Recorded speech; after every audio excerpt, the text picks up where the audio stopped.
So what's happened to me? Where have I been? Well, apparently I had skin cancer, so I had to have it removed. So this is a skin cancer there and a skin tag.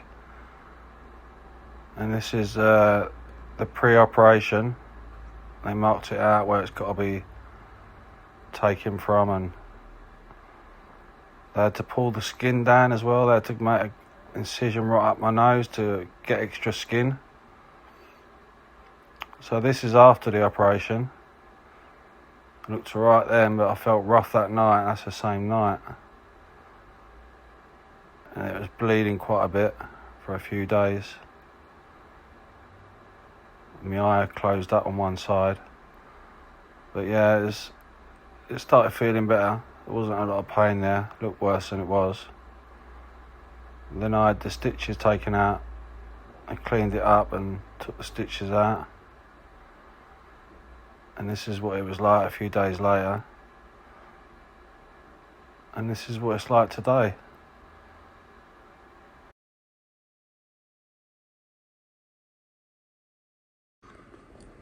So this is my next project, and this came from someone new, Eddie his name is, and he came down with his family and dropped these off.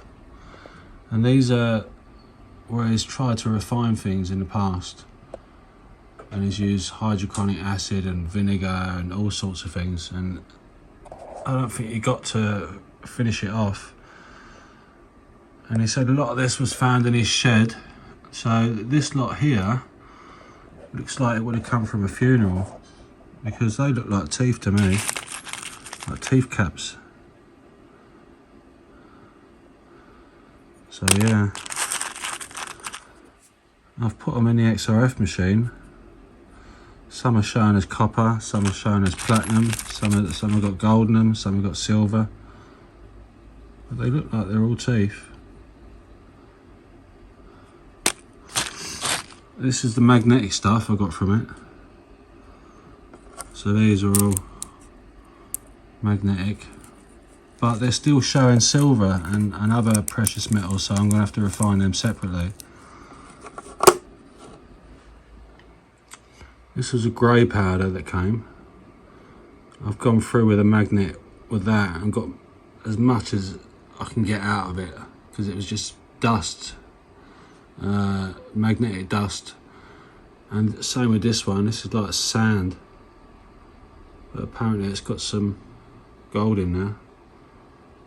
And this is the magnetic dust I got from both of these, basically. So that's all magnetic there. But I'm gonna just try and put a sample in the XRF machine to see if there's any gold in that magnetic stuff, because I think there will be. It all seems to have traces of gold and silver. So that's a bit creepy, but yeah. So I'll do a sample next of this stuff here, which was the magnetic stuff from these two.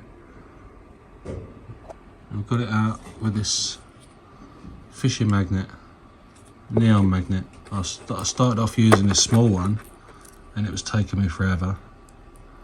And this one is just not powerful enough.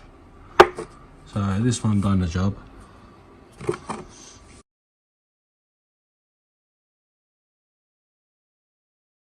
Okay, next to do is some mixed gold plated stuff that was sent to me by James.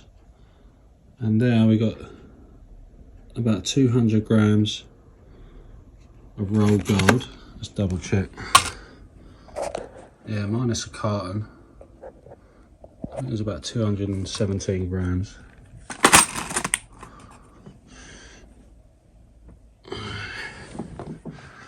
And then we got here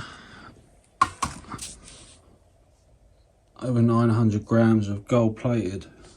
James thought a lot of this was rolled gold, but unfortunately it's just plated. So I'll give that a go because that's non-magnetic, and I'll do that separate from the rolled gold. But this last lot here, it's all magnetic. gold plated. And there's 500, about 570 odd grams there. So I won't be doing that. That is just a miss.